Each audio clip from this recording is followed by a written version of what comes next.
ایوار باش هوالین هجا دوستین عزیز تماشاوان دم تیوی متف بخیراتن ایرو 27 مهیه ام جوارا دی سلوی دره هن مجارین گرینگ در روجا کرد و کردستان ده نقاش تکن ام بوارا نقاش تکن هم لوی دره نه کیم گله کیفامته دو چه بو برنامه به ابراهیم خلیل باران را علاقه کی باشه بو مالا و آوا نقاش کی بالکش بو گرینگ بو پدوی هبو یعنی ام وی مجاری بخن روجا بخن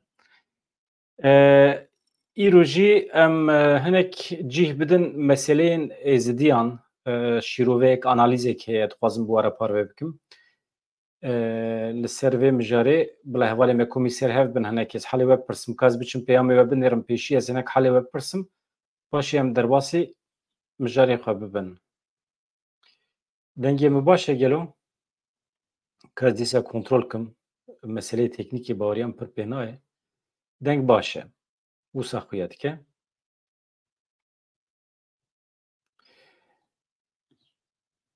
پر باشه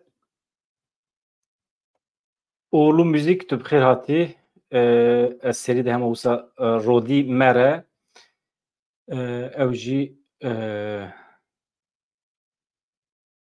مالته آوا هر هبی اف کانال به پشکریوه هیه تابی وکیدن کی هیکی تنه مدیا haber لودریه Ahmet Fidan Cemil Özer Baz Uğurlu Müzik دیسا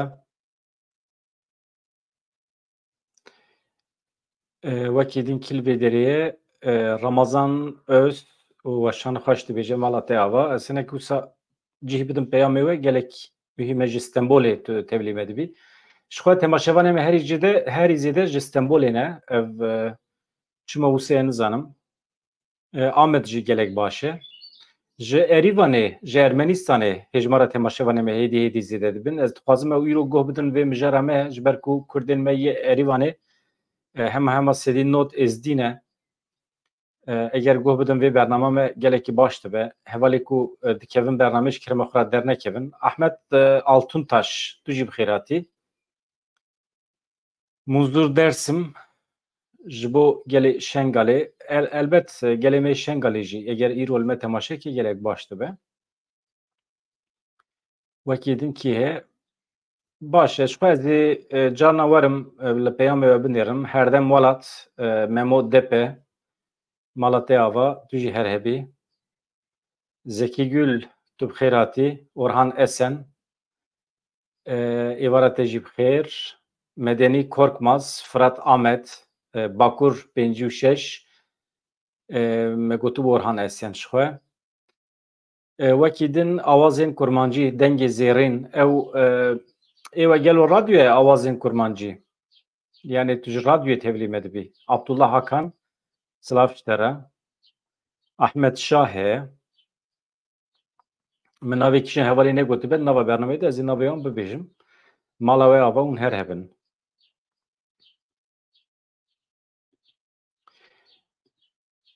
em pêşî biçin şerê ku li Kurdistanê dewam dike hûn zanin şerê li Kurdistanê hêdî ber bi xeterbûnê ve diçe sewqiyetekî gelekî ciddî gelek mezin heye beriya niha birên balafiran dewleta Tirkiye êrişê ser heremên parastinê ên medyayê dikir niha di van deh rojên dawiyê de destpêkirine tank û topên xwe wesayetên zirxî dibin heremê ev îşaretê xeteriyekî pir mezin e armanca dewleta Tirk çi ye dixwaze heta çend kîlometre başûrê Kurdistanê dagir bike herema Metîna Heftanên ku dikeve alîkî Amediye ew jî dikeve alîkî dinê Amediye herema Zapê jî li nêzîkê wan deran e dewleta Tirk li pê çi ye kîjan dagirkeriyê dixwaze pêk bîne nûçeyekî di derbarê vê mijarê de heye dixwazim bi were parve bikim daxuyanî ji başûrê Kurdistanê ye yani tabî mesele dayîna agahiyan têr nake em dikarin agahiyan bidin em dikarin ji herêmê jî agahiyan bidin lêbelê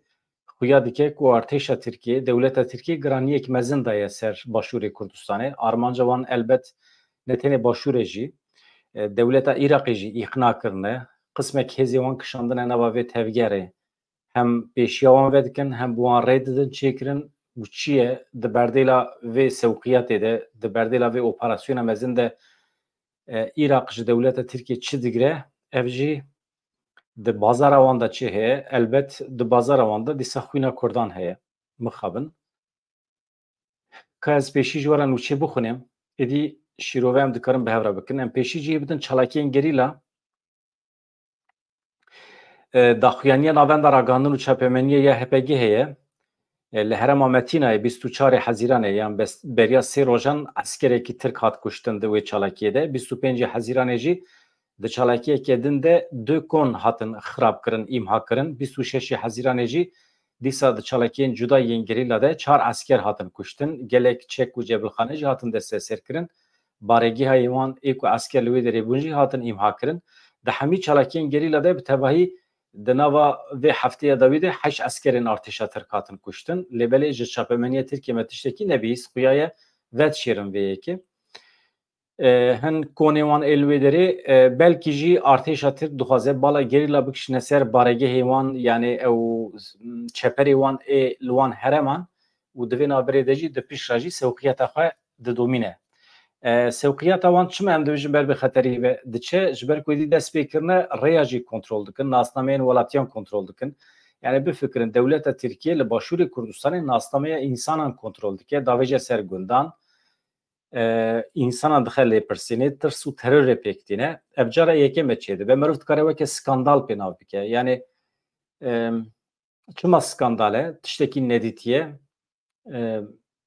di cîhanê de pir caran pêk naye yani dewletekî diçe nava dewletekî din de nasname kontrol dike davêje ser gundan mirov divê vê yekê weke bûyerekê ji rêzê nebîne û xwe fêr neke yani devleta Tirkiye dikare bike tiştekî wisa tune ye yani Irak bixwaze dikare giliyê devleta Tirkiye bike Başûrê Kurdistanê nikare ama Irak dikare weke dewlet ji ber ku statiya wî ya dewletbûnê heye niha bi vê ve girêdayî hevanno rêxistina CPT heye ya Amerîkî ye eşkere kir ku di nava 10 rojên borî de artêşa Tirk nêzîkî 3000 tank û wesayetên zirqî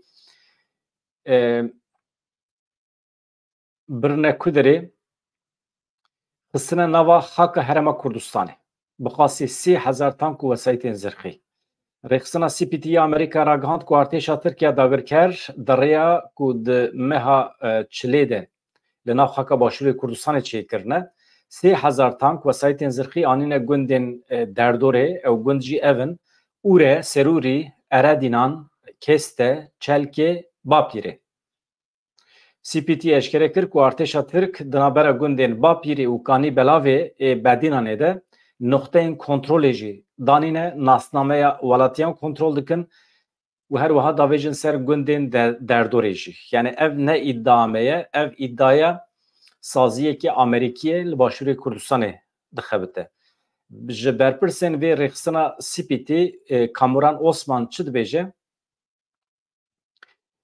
qismekî de axaftina xwe de behsa plana dagirkeriyê ya dewleta Tirkiye kir li pê çi ye dibêje Kamuran Osman di nava sê rojên borî de tevgereke zêde ya nêzîkî 1000 leşkerî birêkirine heremên xwe yên leşkerî li çiyayê Berûx, çiyayê Metîna, bajarokê Bamernê.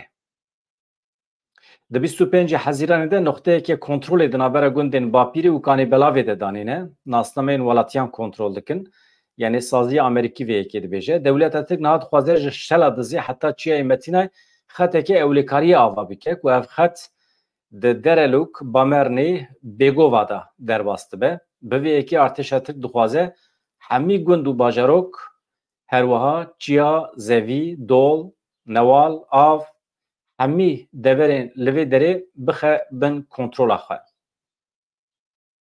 yani vana tespîtin de encama lêkolînan de hatine kirin ji xwe lêkolîn jî îcab nake tank û topên artêşa Tirkiye di herêmê re derbas dibin li kêleka wan jî hem hêzên Iraqê hene hem jî hêzên PDK hene divê mirov ji wan bipirse çi rezalete em ketine navê vana hemî diçin Kuderê yani ez bawer nakim ku ev hemî operasyon tenê li hember gerîla be ji ber ku ew deverên ku tank û top diçinê ew baregehên ku artêşa Tirk lê hatine avakirin li hin deveran gerîla qet ji binî ve tunê jî.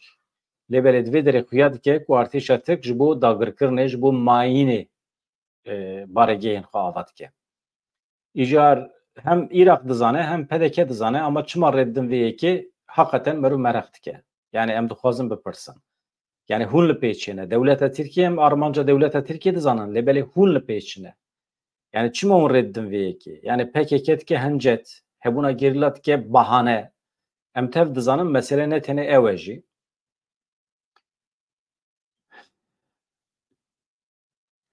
Şehîdekî bênavim 24 rojin di morgê de razame.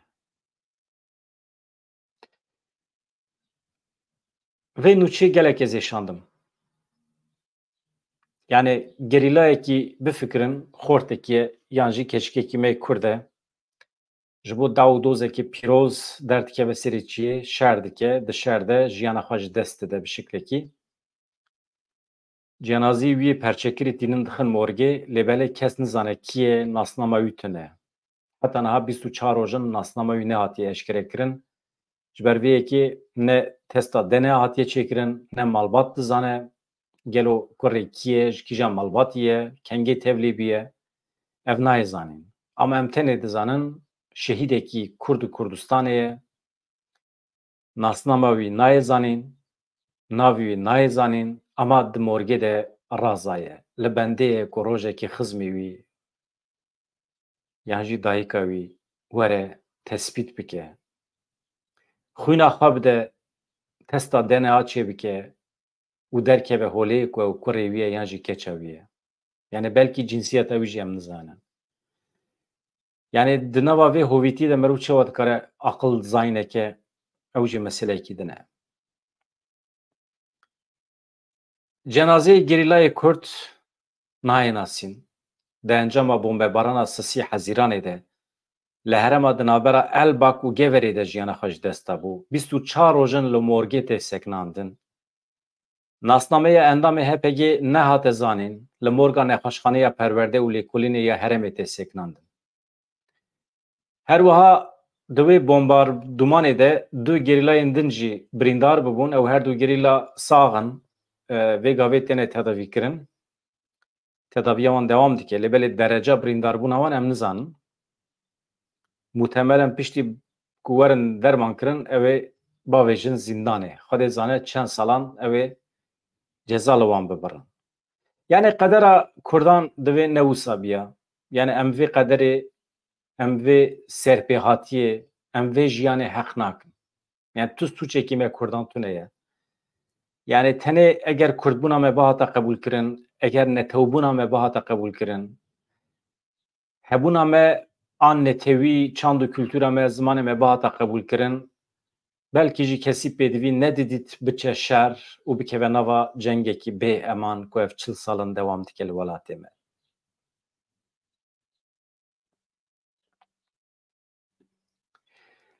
Wala rewş wisa ye, wekî din li Bakurê Kurdistanê cih bi cih şewat dewam dikin. Gel li gorî îmkanên xwe hewl dide agir vemirîne.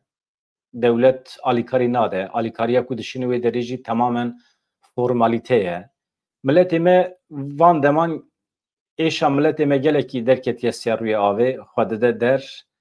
Yani ji bilî serhildaneke giştî herhalde êdî çareserî tune ye. Yani ancak insanên me hem li Bakur hem li Başûr yeketiya xwe ava bikin li derveyê rêxistina. Yani êdî li benda rêxistina nemînin. Tu car li hemberî hev û du dijminî nekin. Hûn dibînin rêxistin ji bo berjewendiyên xwe ji askeran re jî rêve dikin, didin pêşiya wan jî. Yani ev milletê me dikare pêşî li vê yekê bigire. Milletê me dikare biçe pêşiya wê morgê, wî şehîdê xwe weke kurê xwe, weke keça xwe bihesibîne û bibe gundê xwe defn bike û xwedî lê derkeve. Yani ev e mirov ancak bi vî şeklî dikare rûmeta xwe biparêze. Yani îcab nake malbata wî ya biyolojîk were xwedî lê derkeve. Yani heta ku ev yek neykirin, Kurd û Kurdistan azad nabe, em gelekî biêşin.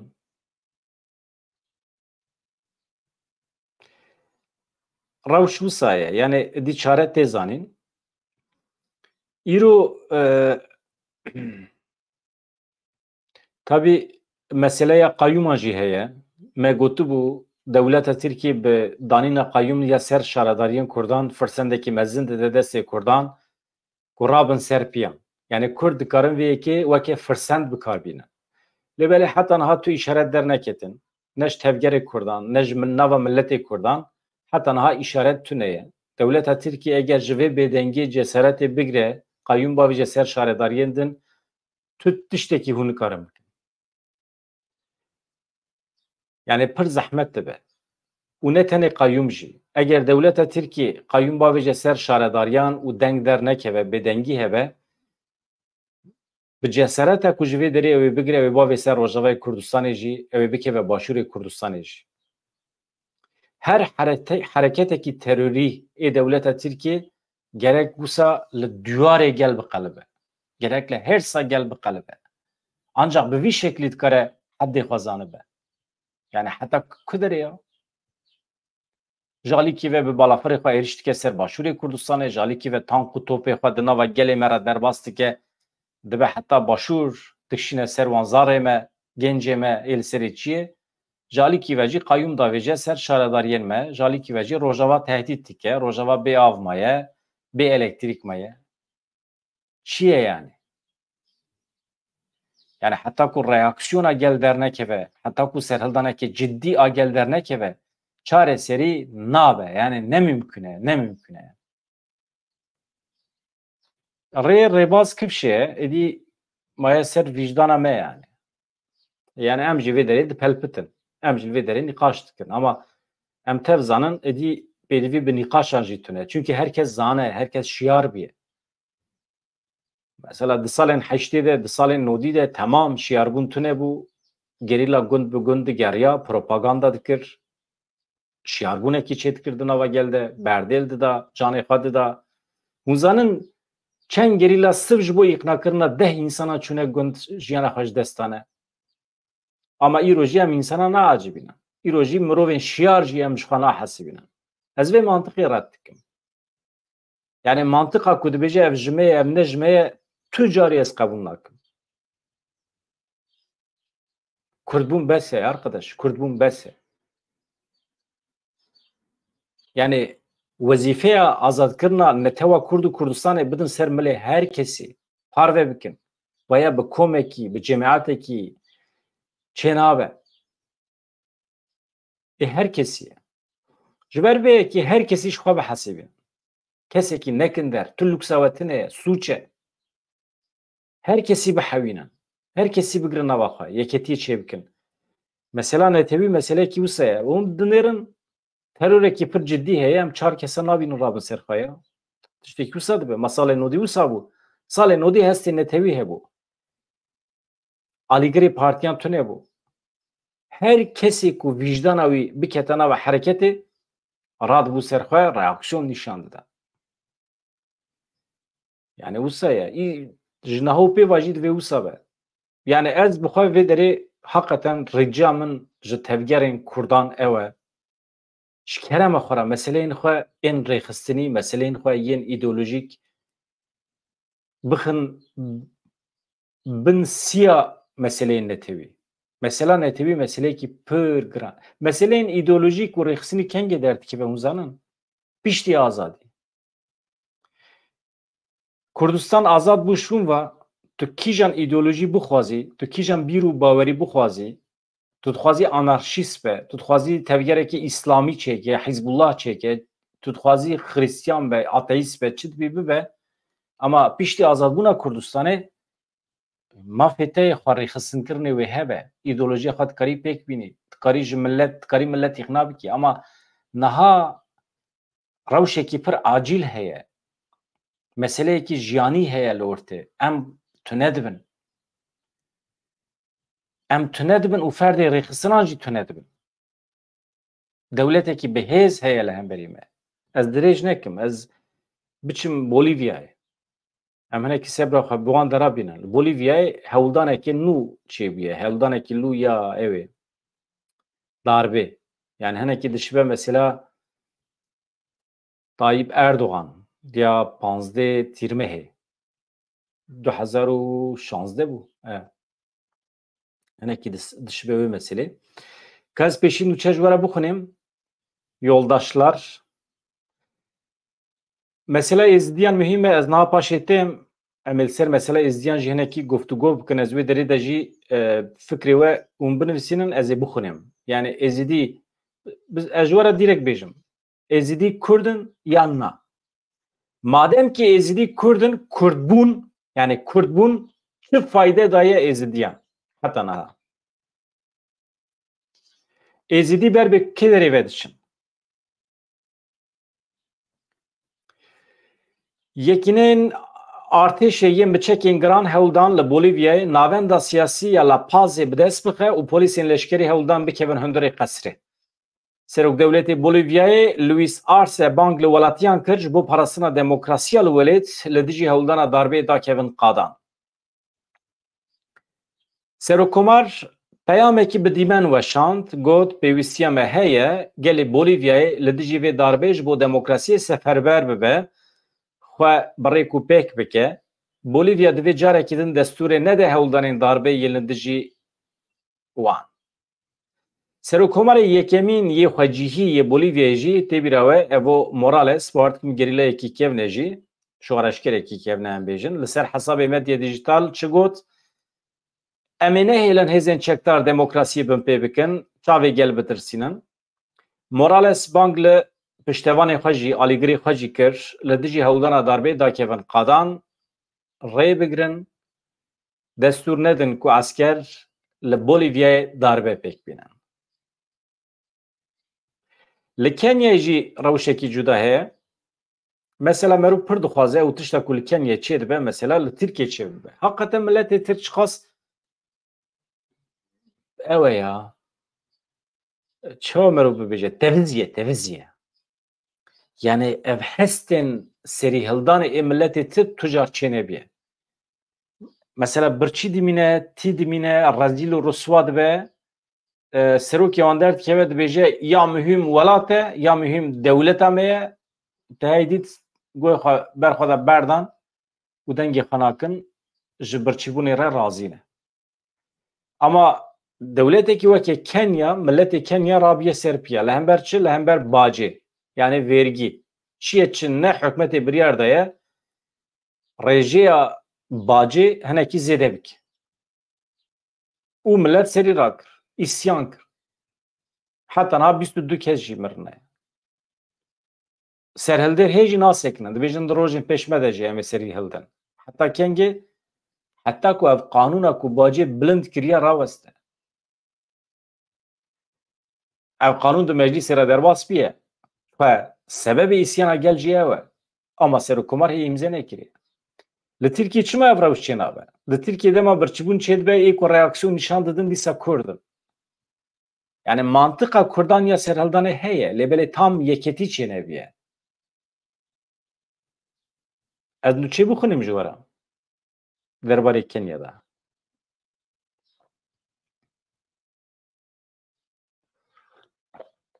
Hakikaten ez îro xemgînim ya. Ew mesela morgê me bihîst yani min kêfa min cî bû îro. Tam ez hatim ji xwe re nûçe hezir kirim got ez biçim ji xwe re temaşevanê xwe re hinekî sohbet bikim. Behs bikim. Ya mesela êzdî hat pêşiya min. Ez ê nivîsê ji we re bixunim. Ez pir xemgîn bûm. Doktor Profesör İlhan Kızılan nivîsiye. Pir bêhêş e yani. Merûv değişê. û paşê jê ew mesela morgê derket. Yani xortekî me 24 roj e li morgê kes xwe lê dernakeve. Şehîdekî bênav. Ja piştî van nûçeya merû çawa rabe bi kêf be. Yani rojekî mirova bi kêf derbas nabe yani. Merû tim xemgîn dibe. Yani ev em vê qederê heq nakin ya. Divê em peyên li vê qederê xem biguherînin ya. Çi rezalet e yani. Em hatine heta welatê Ewropa jî xilas nabin ji vê rezaletê.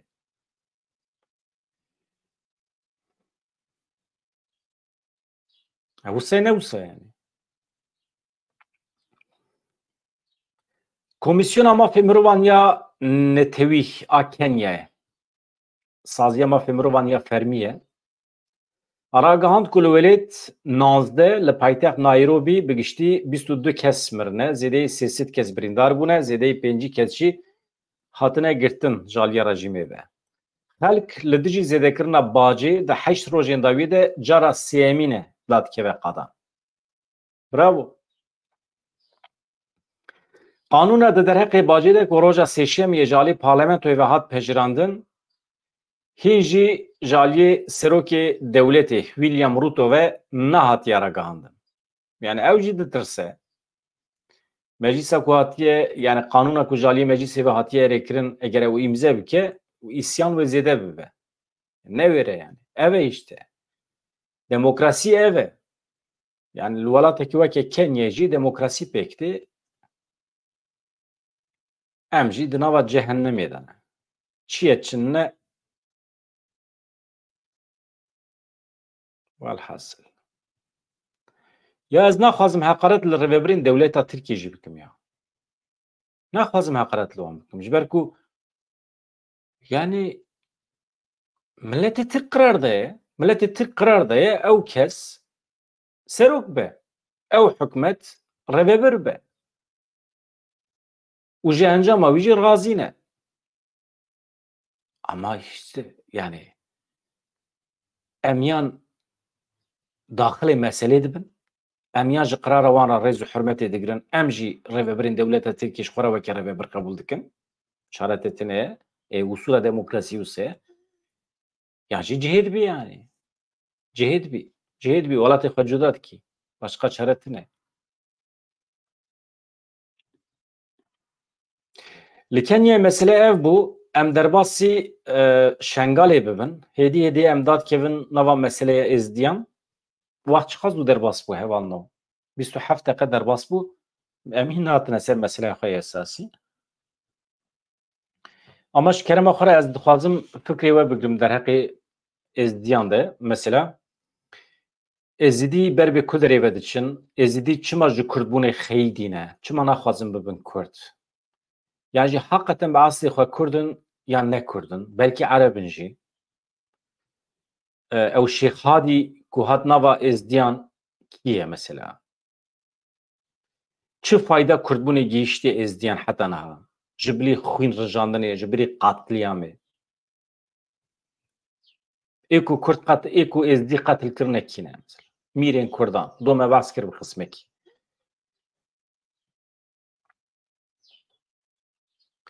Li gorî Ajansa Rojnûsê ji komelgeha Şariya ya Duhokê 130 malbatên şengalî yên li derveyî kampandiman li cîwarê xwe vegeriyane, yani çûne şengalê.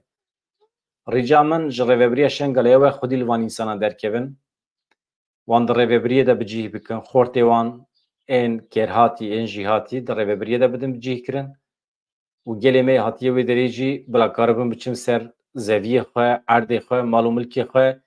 Eger imkanê wan, eger malê wan ne li cihê xwe bejî bikaribin ji wara mal, xanî ava bikin. Yani ne zehmet e yani mirov dikare. Eger imkanê rêveberiyê tune bejî, karsazê me yê li Ewropayê dikarin ji van malbata ra xanî çê bikin. Me xaniyê şengalê çi ye kî? Ne biha ye? Mirov dikare çêke. Mirov dikare kampanyayekî li Ewropayê bide destpêkirin. Perê ku hatiye komkirin mirov li şengalê ji malbata ra xanî çêke.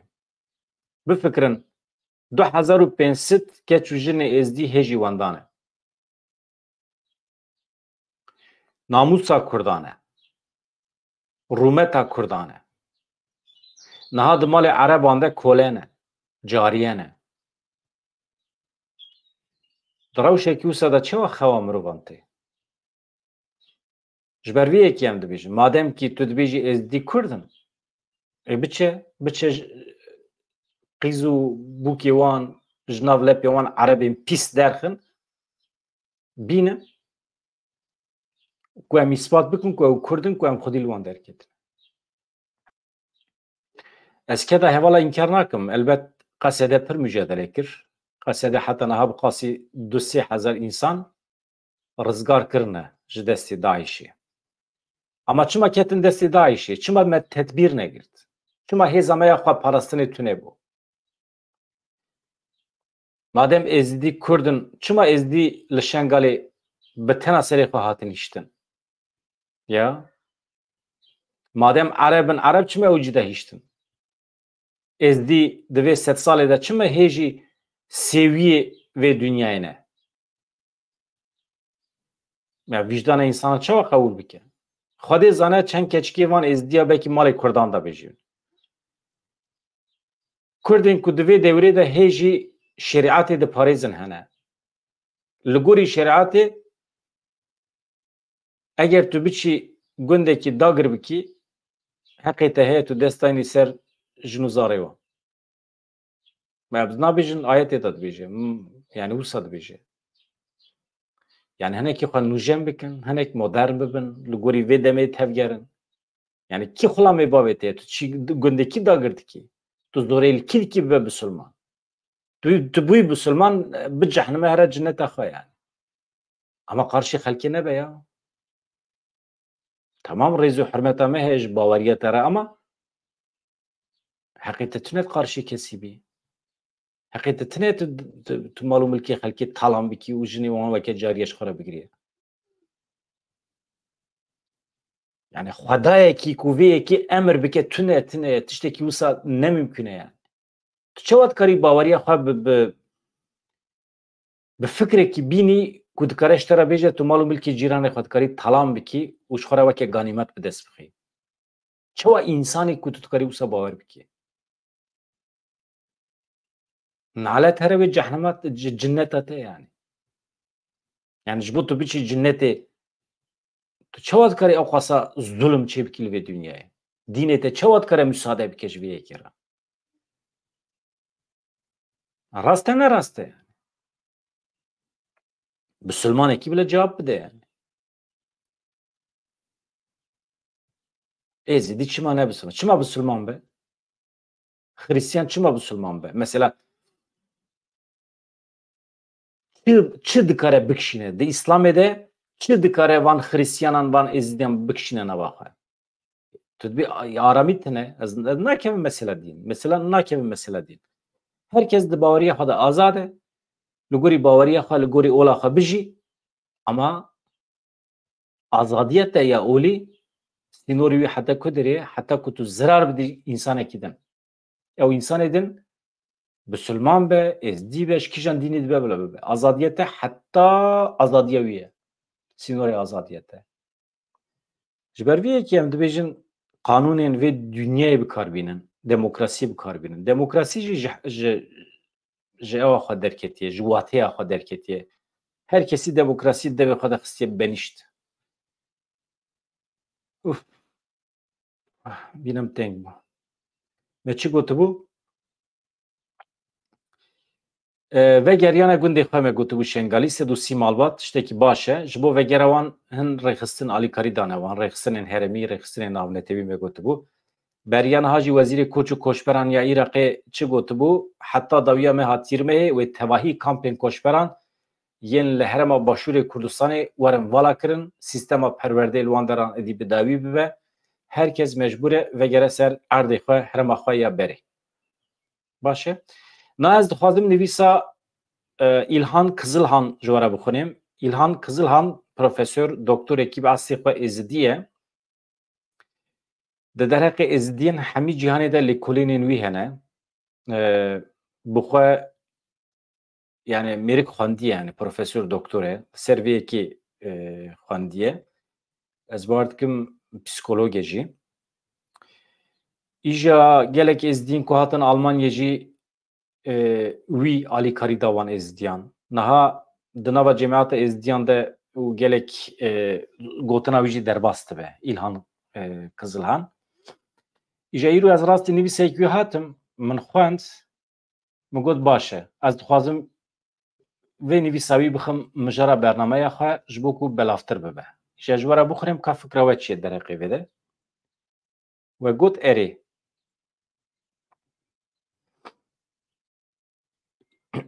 Û dixwazim ez hinek mesajê we binêrim ka pirsê we hene tune paşê ez derbasî vê meselê bim. Yoldaşlar. Xax. Di dîroka Kurdan de Şêx tunê dibe? tenê partî heye kesekî pîroz e. Ez nivîsê vedayînim ser ekranê.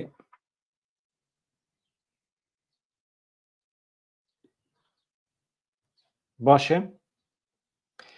Di dîroka Kurdan de wallahî gelek peyam hene ama cana ez nizanim kîjan ê danîm ser ekranê.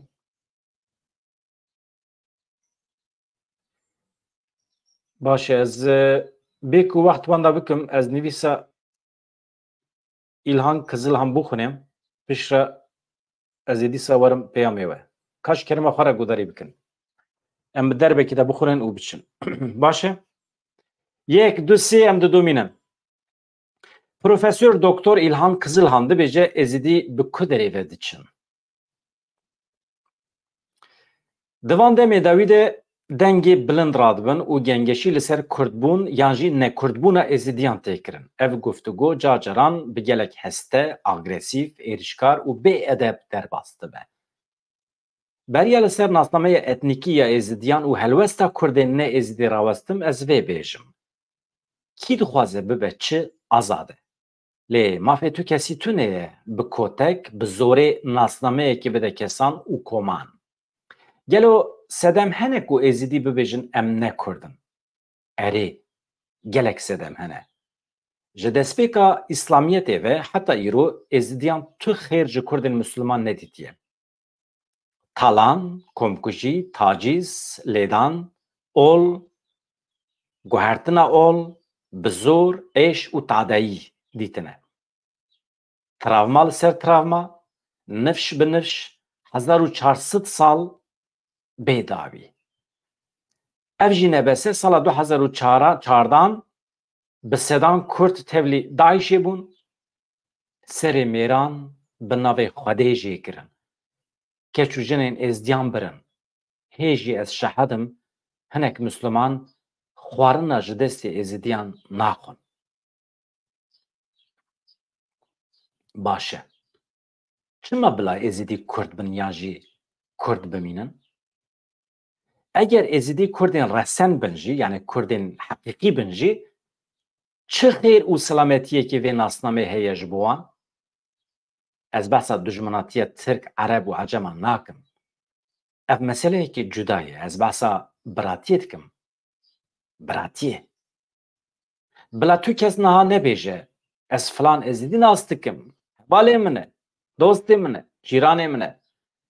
Ez behsa wekheviya 1000 salan dikim ku tu car êzidiyan ji Müslümanan nedîtiye. Bêguman Müslümanên Kurd yên qedirnas, rêzdar, xweşmirov, bi rehmet, azadîxwaz jî hene. Qet gotinekî min ya jî rexneyekê min li ser İslamiyetê tune ye bi wan re.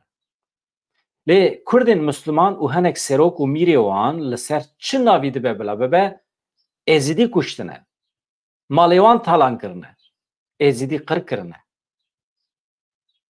Dîsa êzidî çima bila Kurd bin heqeten?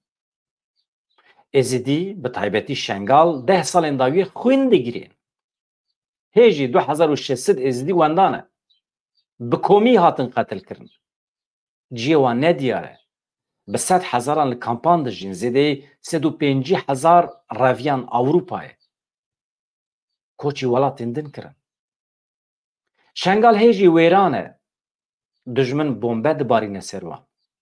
Rêxistinên cuda li Şengalê li ser pişta êzidiyan şerê hevû du dikin.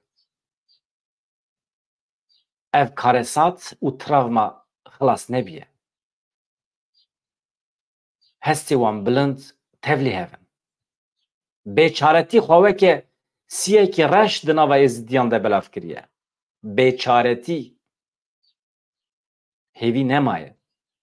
Dîsa ketine nava baweriyê ku bi tenê ne.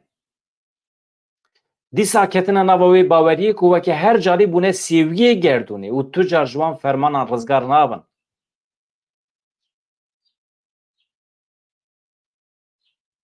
Ev karesat hundirê dilê êzidiyan şikandiye.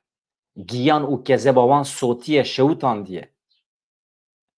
Ezîdxan xwîn dîkire.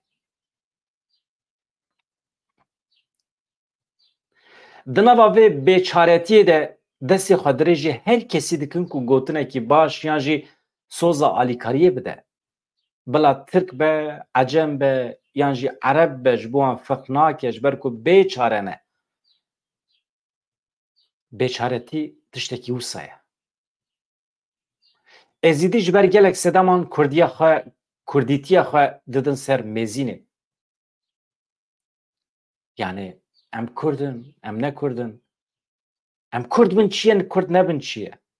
Ev e tiştek ku datîne ser mêzînê. Êzîdî niha dest pêkirine her tiştî di nava xwe de lêpirsîn dikin. Jenosîd bawerî ew qas şikand ku êdî vegera wê tune ye. Êzîdiyên ku karibin ji Kurdistanê derkevin diçin û guman heye tu jar ve nagerin weke li Bakurê Kurdistanê.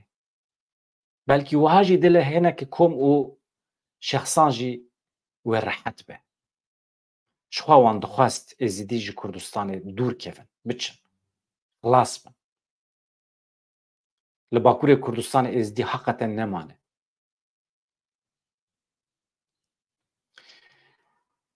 Ji destê êzîdiyên were ji Kurdistanê direvin. Êzîdiyên ku nikaribin derkevin jî ew ê her dem di nava tirsê de bin. Heta kengê ev tirs wê dom bike. Kengê ew ê karibin li ser axa bavûkalê xwe bi aramî, dostanî û însanî bijîn. Dibêje İlhan Kızılhan. Êzîdî piştî vê jenosîdê naxwazin qedera xwe bikin destê Kurdan. Ew qas vekiriye. Ew ji bo xwe çi dixwazin? Garantî, misogeriya statû û mafê xwe dixwazin. Di nava ciwan û rewşenbîrên êzidiyan de hewldanên wiha li derveyê welat jî heye, li Kurdistanê jî heye, dest pê kiriye ev nîqaş. Bexda, Tehran, Ankara, yani Irak, İran û Türkiye û hinek komên li derveyê welêt, heta Ermenistanê car caran eşkere car caran veşartî bi gelek projeyan dest pêkirine dixwazin bi her awayî êzidiyan ji Kurdbûnê dûr bixin. Ereb dibêjin êzîdî bi ol û baweriya xwe Müslümanên Sofî ne, yani girêdayê Şêx Adiyê Müslümanin. Êdî bûne Ereb, ev îddiaya Ereban e tabii. Ermenistan dibêje êzîdî bi eslê xwe ji Hîtit û Sümeryan ji Babilonê hatine nava Kurdan. Ermenistan ji xwe dixwaze êzidiyan ji Kurdan dûr bixe. Mixabin bi ser jî ketine. Lewma ye. Kurdên Erîvanê ji xwe re dibêjin êzidî, nabêjin em Kurdin. Hinek rewşenbîrên êzidiyan dest pêkirine dibêjin em ji Sümer û Hîtîtan hatine. Sede mêvan teoriyên bê bingeh elbet bandora jenosîd û travma ye. Gelo heqeten êzîdî Kurdin yan na? Êzîdî Kurd bin yan jî ne Kurd bin çi firq e? Kurd dixwazin êzîdî perçeyekê civaka Kurd bin. Baş e. Kurd bê ji bo wan çi bikin? Yani ji Kurdan re dibêje. Hûn dixwazin êzîdî bibin perçeyekê civaka Kurd. Erê lê baş e hûn ji bo wan çi dikin we çi kiriye ji bo wan? Rêxistinên Kurdan û hikûmeta Başûrê Kurdistanê bi taybetî piştî êrişa dawiyê Daişî siyaseteke hevpar û êrînî diyar nekirin. Rêxistinên Kurdistanê û Başûrê Kurdistanê di derheqê êzidiyan de di nava xwe de siyasetekî hevpar, hevbeş diyar nekirine derheqê êzidiyan de. Dibêje İlhan Kızılhan. Gelek caran ew bi tenê hîştine. Niha baweriya wan êdî bi Kurdbûna wan şikestiye. Rêberên Kurdan divê ji êzidiyan lêborîn bixwazin. Divê mafê wan li wan vegerînin. Êzîdî divê bibin xwedî statûyeke fermî weke parêzgeh yan jî otonomî girêdayê Kurdistanê be. Xwe bi xwe rêve bibin yani. Eger guhertin çê nebin êzîdî wê ji Kurdistanê derkevin. Belkî ew ê li diasporayê yani li Amerîkayê, li Ewropayê, li welatên cudayên dunyayê di nava 4 heta 5 nifşan de bi tamamî werin guhertin û wenda bibin. Yani êzîdîn li Almanyayê bibin Alman. Êdî dilê we jî rehet dibe. Êdî ji kokê ve nabin Kurd jî, nabin êzidî jî.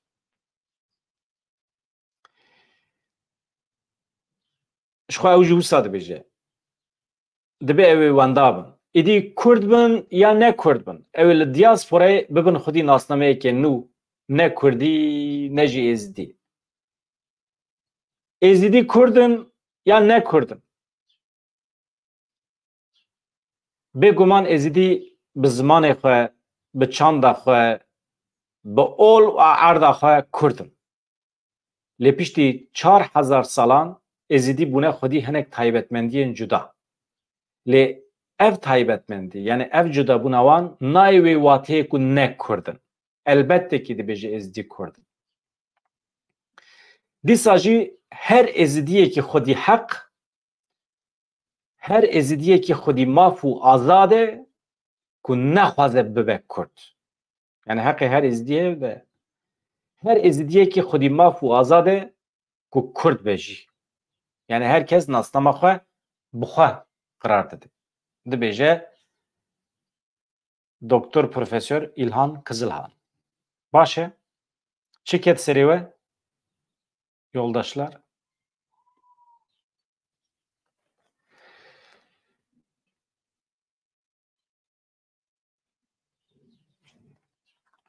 Yani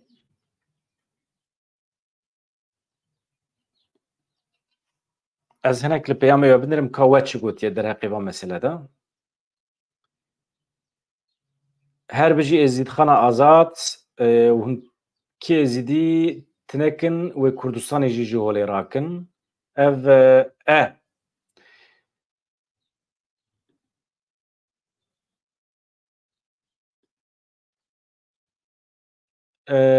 ya mesele ne tevger û rêxistin elbet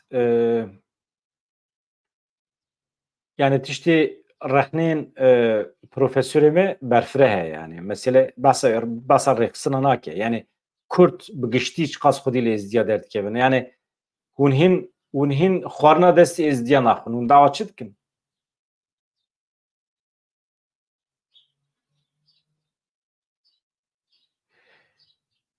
Mesele ev e. Wekî din çi hê çi tune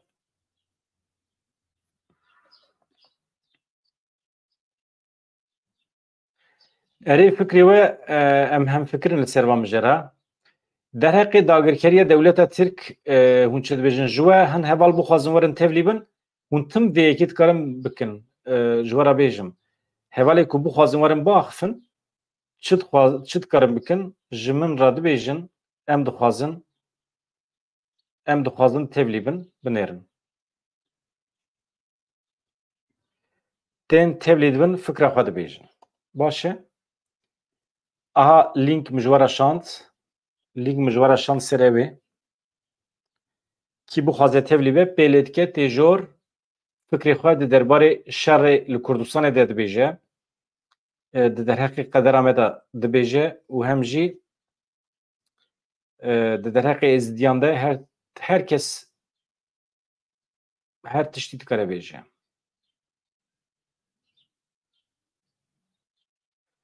Yani di nava du sê deqa de hûn tevlî bûn, hûn tevlî nebûn ez mafê axaftinê ji we digirim.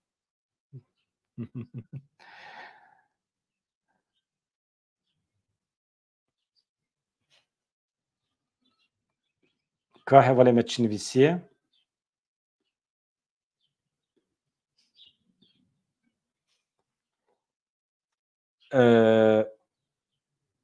Yani nivîsa İlhan Kızılhan elbet hinekî sert bû, rast e ama rastî îfade dike. Yani mesele ne Kurd bûna êzidiyane, mesele tiştekî dine.